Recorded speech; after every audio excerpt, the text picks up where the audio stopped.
Hey friends, welcome back to the channel.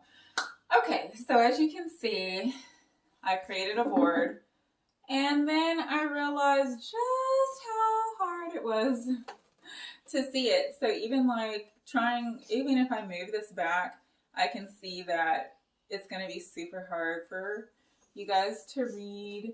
So we're going to work through this the best we can. And I'll probably end up like holding it up maybe throughout the video, but I'll also take a picture of it so that you guys can see exactly what each thing says. I'm a very visual learner. I feel like if I haven't really been introduced to a subject yet on my own, it's easier for me to understand it if I have something to look at.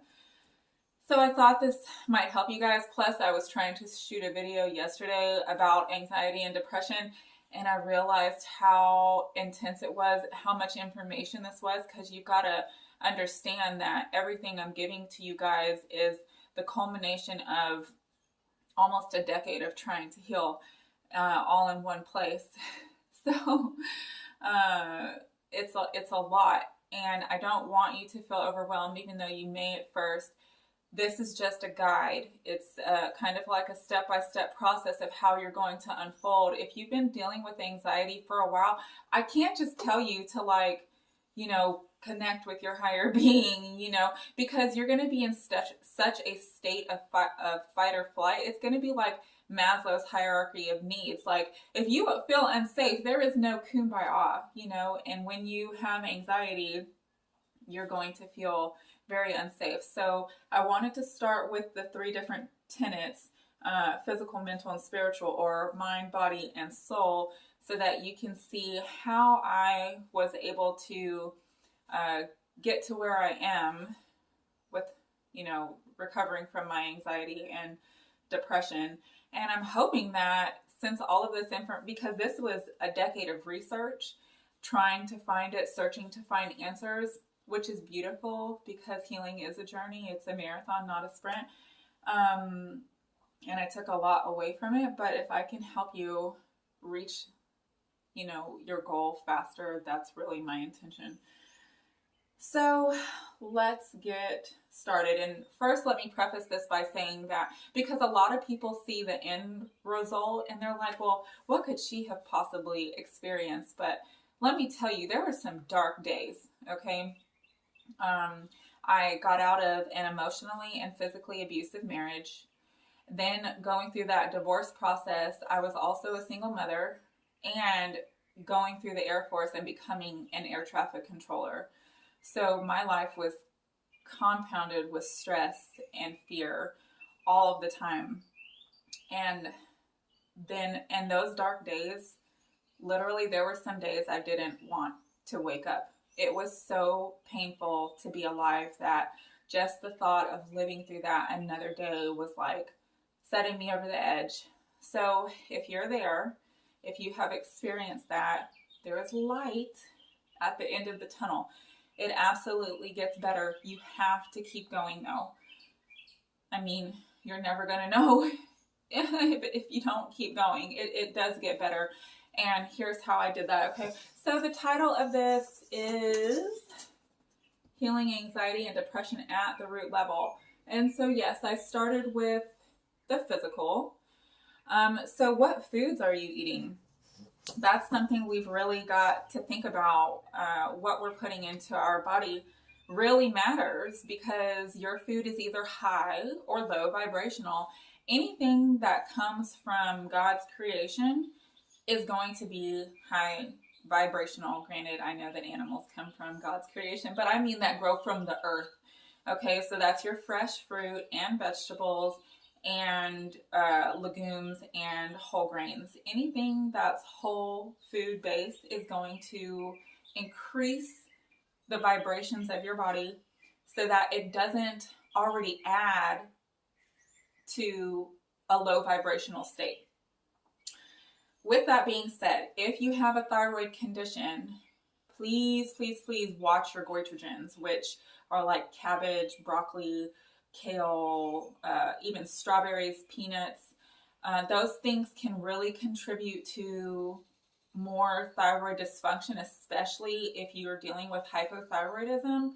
So you're going to want to cook those down, and even chickpeas too. You're going to want to cook those down, and that helps to release some of the goitrogens.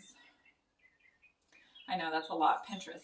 Pinterest was my best friend when I was trying to recover from my anxiety and depression. I knew I didn't want to take any medications. I wanted to handle it naturally, so this is how I did that. Ashwagandha root is also a wonderful way to not only help your thyroid, but it helps to nourish your nervous system. So you want to eat foods that really nourish the nervous system. There's lists on Google. The ones that I can think of off the top of my head are like walnuts and cherries. So yeah, that can really help. So herbal supplements. You'll notice that down in this box, I do have the remedies that I'm talking about here. So don't fear, okay? Because I will post this. All right, next is TV, music, and conversations. Everything is energy. Everything. There's nothing that's not energy. Just like your thoughts are energy, words are energy. So what are you watching on TV that may be contributing to your anxiety? If you're watching stuff that's about murder, crimes, you know, anything that's low vibrational, it's not serving your highest good. It may be entertaining, but man, does it stimulate that nervous system. And oh yeah, that's another thing, caffeine. Watch your caffeine, because caffeine stimulates the nervous system, and that's not what you want when you've got anxiety. TV, you know, whenever I walk into a patient's room and they've got the news on, oh my God, you see how my shoulders go up?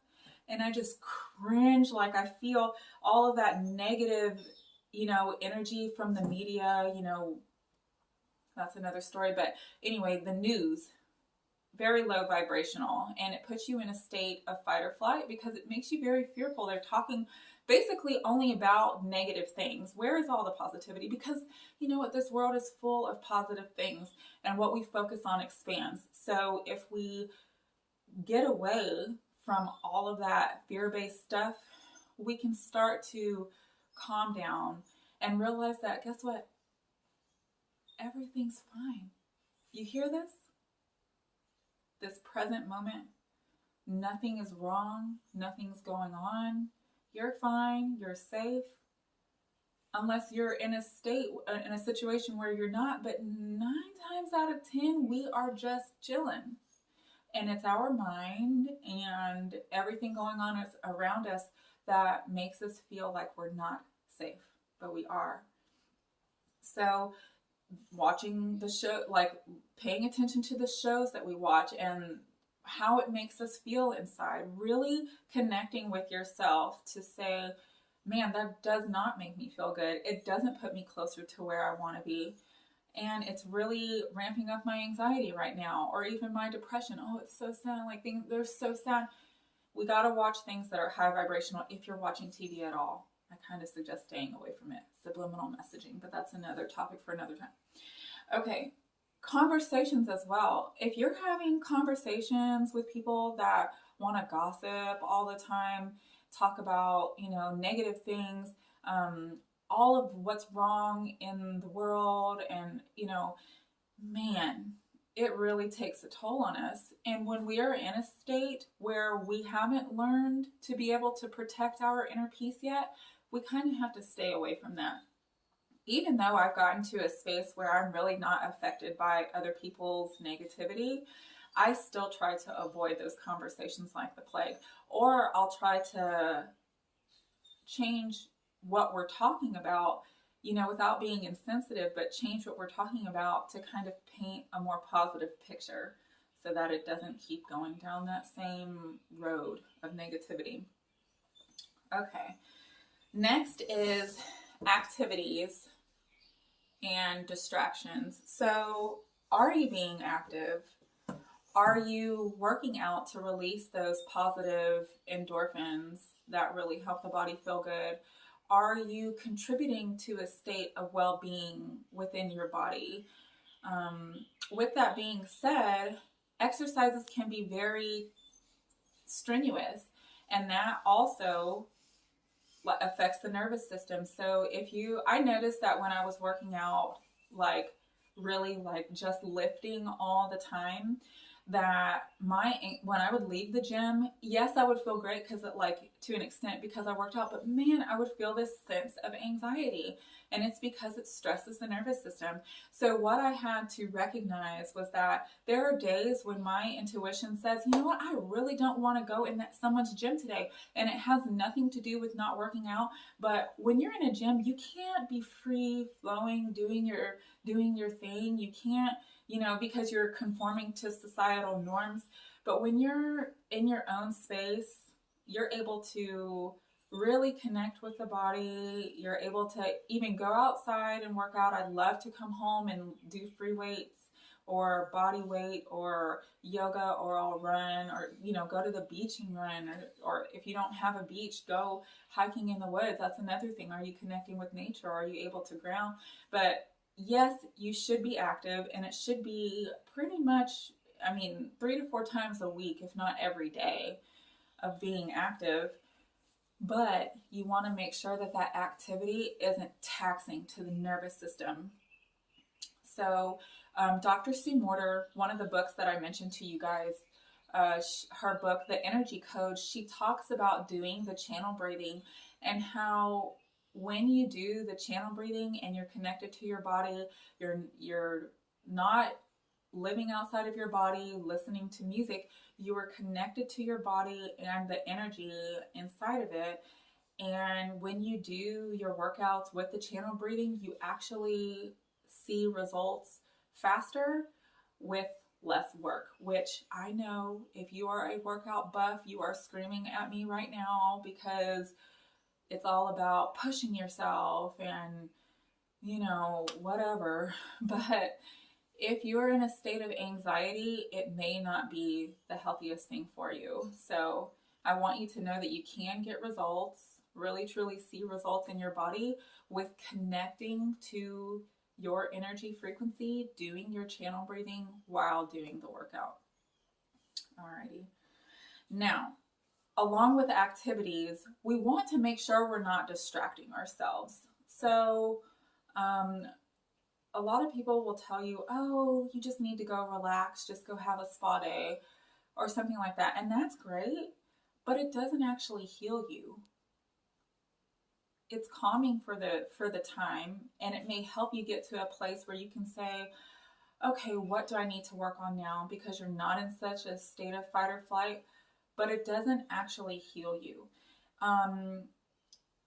So if you're distracting, you can distract that way, but you can also use sex, food, and drugs and television to distract you from things that are painful. And the goal is to is to notice. It's just becoming one with yourself and really noticing, what am I feeling right now that is making me want to do this activity? What am I trying to disconnect from? And then we have to recognize that, say if, the sweet makes you feel better, say if a sweet treat makes you feel better, we have to understand that it's actually not the sweet that makes us feel better. Us feeling better lives within us all of the time, because your soul is loving and it's peaceful and it's blissful. And that is what you need to connect to. We've got to get away from all of this external stuff, because that is what creates depression. When we try to say, okay, well, I'm unhappy right now, I must need to buy something. I must need to eat something. I must need to sleep with whoever, whatever, to make myself feel better. You're trying to find joy externally, but joy is found internally. So setting the intention to be able to access your joy and to heal whatever is blocking you from that is the goal. And the more we distract ourselves from it, the further away we get. So that takes us into the mental. So let's talk about the past and the future. When we are constantly living in the past, it creates anxiety, especially if the past was painful. But it can also do it if the past was really good, because you think about how good the past was and how potentially your future could never be that good. Living in the present moment is really key, because we have to fall in love with right now. Otherwise, we're always chasing our joy and we're never able to catch it because it's always in the future. So if you are plagued by a painful past, being able to let that go is accomplished by practicing shadow work or inner child work. Actually, both. Honestly, I've used both to heal my past. And you know, a lot of people have a past that they need to heal from, that they need to recover. I'm going to do another episode on shame and guilt, if that, because I feel like that plays a lot into why people hold on to the past. Shame, guilt, resentment, and unforgiveness. So yeah, I love doing shadow work. Honestly, when I started doing this process, going to bed at night was like my favorite time of the day. And not because I was exhausted and I was ready to disconnect from the world, but because I was able to so deeply attach to myself. And it wasn't pretty at first, because we run from the things that are painful for us. But if you know that you have memories that constantly come up, or sometimes come up, or if you've just swept them under the rug so much that they never come up, but something's brewing, especially if you have behaviors that you can't really control. Shadow work is how you release that. So I love to lay in bed at night. I'm just laying in bed in a meditative state. Try not to fall asleep. If you do, sit up so that you can be like seated in a meditative position. But you close your eyes and you kind of go into a state of trance. Kind of like when you go to see a hypnotherapist, they just bring you down so that you're in such a deep, relaxed state that your subconscious mind is able to bring out everything that you've been trying to run from. And you look at it and you tell yourself that it's safe to look, and that you are okay. You're not being hurt by anything from your past. No matter how painful those feelings are, you have to connect with that pain, or else it's going to continue to chase you and it's going to turn into a physical condition. So I really loved to say, when I saw something painful, you know what? I love you and I forgive you, no matter who it was. No matter what they did, it was looking back and saying, I love you and I forgive you. And I forgive you for not being who I needed you to be at the time. And even with myself, with needing to forgive things that I've done, I just had to let go and really ask how to forgive myself, because I couldn't all the time. And so if there were times where I couldn't forgive myself, I had to say, I don't know how to forgive me, but I want to learn how, because you're a powerful being. And the more you set the intention of forgiveness, you'll find a way. You slowly start to let go and you move on. Now, the things that you feel are painful, and in a way it's good because it's a catalyst for you to not keep repeating that same painful past. But at the same time, we've got to get to a point where we say, okay, I learned that lesson, and now it's time to accept it for what it is, love myself for who I am, and for whoever else has been on this journey with me, and look forward to the future. There's this video by R.C. Blakes. He's a pastor, and he says that what happened in your past is not as important as what's coming up in your future, more or less. That's what he says. But that deeply resonated with me, because I needed to know that I could let it go. I don't have to stay there. I don't have to live in it. I am not My choices, I am not. My experiences, I am the experiencer, if that's a word. I am the observer of my life. I get to come to this planet and experience things that are deeply painful. And it's beautiful. I mean, it just is. And now that I can recover and I can help others who have gone through it as well. And you know what? It's like a lotus flower. You know, it comes up through all this mud, all of this turmoil to be produce a beautiful flower. And not that people who haven't gone through things aren't beautiful, but you can't grow without a little resistance. So heal yourself. Let it go. You're free. You're safe to let go. You are worthy of letting go and moving on to everything that is ahead of you. Okay?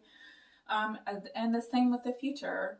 Live in the present moment. Your joy is here right now. The kingdom of heaven is at hand right now at this very moment. And if you're constantly looking to the future, worried about that maybe that it won't be so great, you're only perpetuating that thought, you know, and bringing it into your reality. I have really struggled with this, you know, letting go of controlling, worried about the future all the time. Well, what if I don't have enough money for this? Or, you know, what if a war breaks out? You know, what are we going to do? And I stayed trapped, and it created so much anxiety for me because I had no control. And I had to let go and let God, really. If you're not religious, I get it, but finding something higher to call on, which is one of the tenets we're going to talk about as well, it really served me. That is how I was able to get it together, basically. I had to get it together. All right.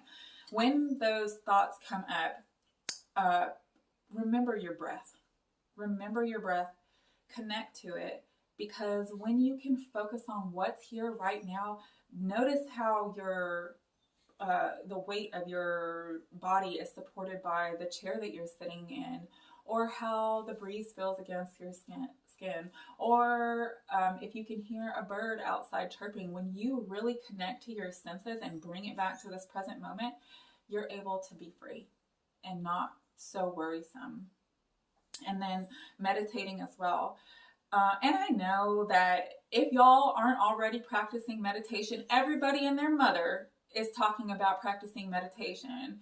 And I remember getting into this and thinking like, what do they mean by watching my thoughts and them floating by? My thoughts don't float by. Actually, they're here with me right now, and they are loud, and the things that they're saying are really painful. So how do I just watch them float by like I'm not affected by it? Well, getting to the point where you recognize that you are not your mind, you are not your thoughts, you are the soul that lives within, you start to become the master and start to remember that your mind is the tool. Your mind is it sends out the creative force. And you can either create wellness and abundance or the opposite. And recognizing that our thoughts, the more we think negative thoughts, the more negative thoughts come out. And the more we think, you know, positive thoughts and keep at it and really impress the subconscious with all of those thoughts of love, peace, happiness, joy, wealth, all of that stuff, the more that will become your baseline instead of all of the negativity being the baseline. All right. Okay, yeah, so I included watching your thoughts in there, which, yeah, I mean, you're watching it. So one thing I noticed with my anxiety was like, I had to start saying, wow, I feel anxious right now. What was I just thinking about? Because if you don't know where your anxiety is coming from, it's really hard to stop that. So anytime I started to feel the spiral, first I would do EFT tapping. I know I mentioned it in the last video, but it really works. Emotional freedom technique tapping. There are many, many videos on YouTube that talk about how to get rid of anxiety, how to get rid of PTSD, anything that's a compulsion for you. EFT tapping can help because it helps to rewire the brain to understand it's okay. And you don't have to keep going down this road of compulsion, which is what anxiety is. So I would stop the spiral of, I have anxiety. Oh God, I have anxiety. So I've got anxiety now about having anxiety. So I stopped that with the EFT tapping. And then I would say, okay, now what was I just thinking about? Because once you can start to recognize that your thoughts are creating chemical reactions in your body, which are emotions, you can start to recover and really saying, okay, so what can I think about? How can I reframe that thought for it to be one that actually serves me? We've got to ask ourselves, is that thought creating a life I want? Is that getting me closer to my joy and to my bliss? Or is it keeping me stuck?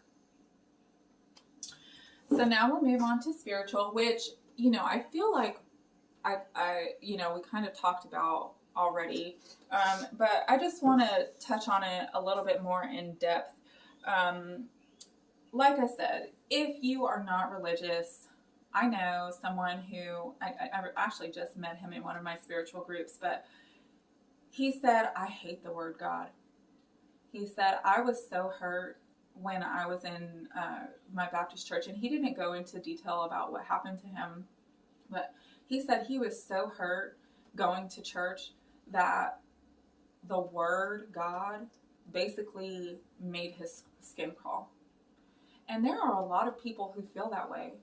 So whatever you want to call it, whatever you need to heal, whatever you need to help you get to a place where you have something higher to call on when you can't be that source of peace or strength or comfort when you need it, is so important, you guys. Like, I cannot stress that enough, how powerful it is and how life altering it is to have something to call on when you have no one and nothing and no internal anything, no internal strength. It really helps a lot. One thing I love to say a lot, and this is something that's very personal, you have to alter it, for yourself, is I allow the peace of the Lord to flow through me. I allow the peace of the Lord to flow through me. I allow the peace of the Lord to flow through me. Even just saying it now, I can feel my body settle in even more, because there are times when your mind really wants to keep you stuck in the whole cycle of anxiety. Okay. The next one, which I really love, is understanding that you are a creator. It's accepting your creatorship. Now, I don't want you to see your low vibrational feelings as something bad that you have to punish, that you have to lock into a closet and, banish it or something. Your low vibrational feelings are catalysts to get you to where you are, to where you need to be. It's a signal. It's a messenger telling you you're not in alignment with your higher being. Why is it important to be in alignment with your higher being? To elevate, to ascend, to get closer to God, to get closer to being the master, to get closer to being the higher being, the creator. So yeah, it's just very important. So you want to love the feelings that you have because they're getting you to where you need to be, and then transcend them. So like Louise Hay says in her book about, that I read to you guys about releasing the need, release the need to feel guilty. Release the need to feel shame. Release the need to feel unworthiness, which, those three tie together. They really do. Release the need to feel lack, because you created that. You are a creator. Anything that's happening to you is because you have created it. And it's not, for me to blame. It's not for you to see as something bad. But we do. We create everything.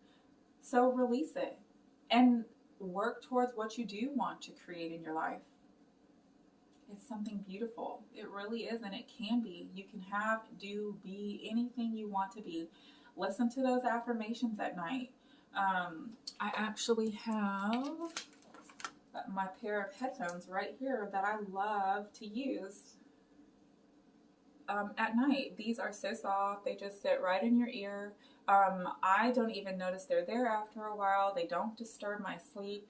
And I'm able to rewire my subconscious mind while I'm sleeping.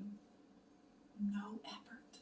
I love that. Man, if you don't take anything away from that, from this whole conversation, because a lot of this stuff is going to be like you have to do a lot of work in a way. You can listen to affirmations as you sleep. It's so easy. Also, if you want to change your thinking to that this is so hard and it's so difficult to do, just set the intention to change that thought. It's just a belief, and beliefs can be changed. So it's easy to change. It is easy to change. Just keep saying it, you know, and the more and more you work on it, the more your subconscious mind will be impressed. It'll be like, oh, okay, yeah, it's easy to change.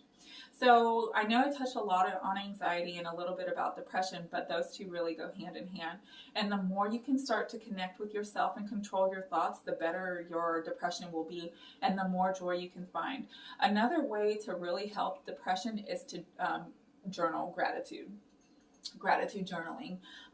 When I started doing it, I was amazed at how much was there. And it wasn't because I had like some super exciting life, but it's because once you start to notice all of the good things that happen to you day to day, even someone just opening the door for you or letting you turn out ahead of them, even if it's their turn, and really just being grateful for that, the more your mind tends towards that. So it really just creates this sense of wellness and happiness and joy in the smallest things. And then eventually you'll get to the point, believe it or not, where you are just thankful for living. And if you're dealing with anxiety and depression, it's real hard to be thankful for that at first. But let me tell you, it gets better. There is light at the end of the tunnel. You are not stuck. This doesn't have to continue. You can let go. You can heal all of your feelings. One thing I really had to say to myself was, you know what? I don't care about my past. I care about it to the extent that it got me to where I am, but I don't have to fear someone judging me for it, because no matter what, say if I never had anyone in my life, if I never had anyone to love me, I love me. I love myself, and God loves me. And God sees me as worthy and righteous. And that could never change. And I have been able to live my most authentic life getting to that point. So when I tell you that it can get better, it does. It really does. Just stick with it.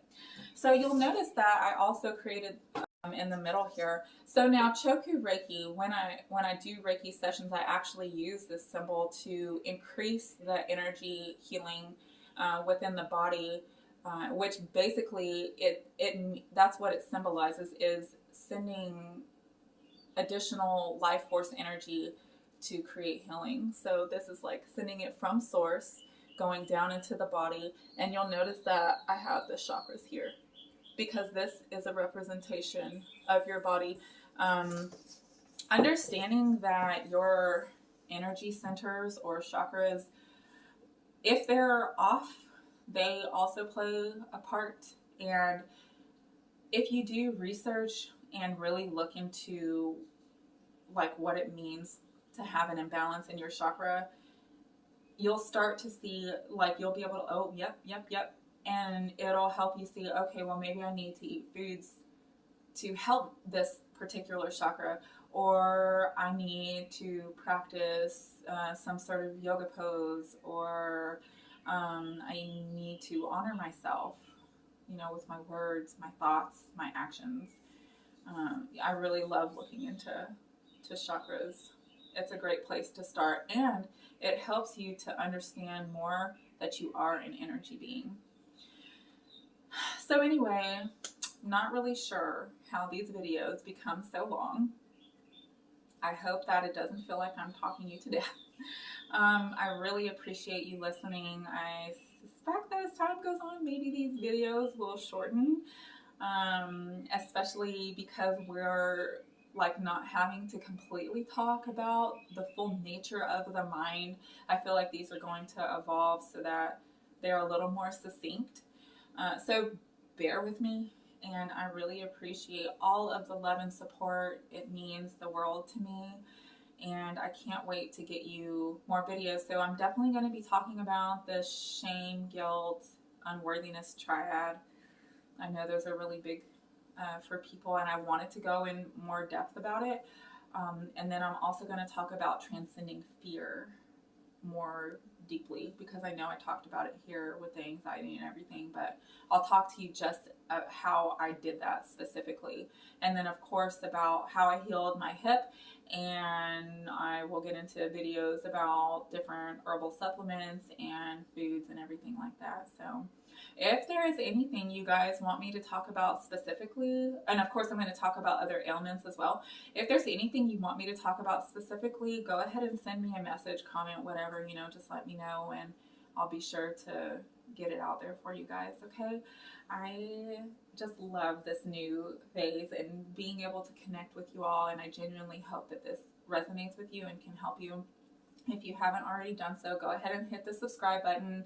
Go ahead and hit the like button. Share the video to you think whoever, this may help.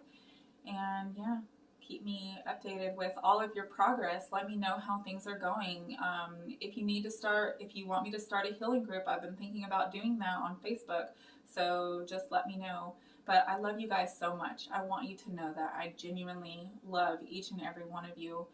And I'm sending you out positive vibrations and thoughts of healing and happiness and bliss and joy and connecting to who you really are. All right, till next time. Peace and love.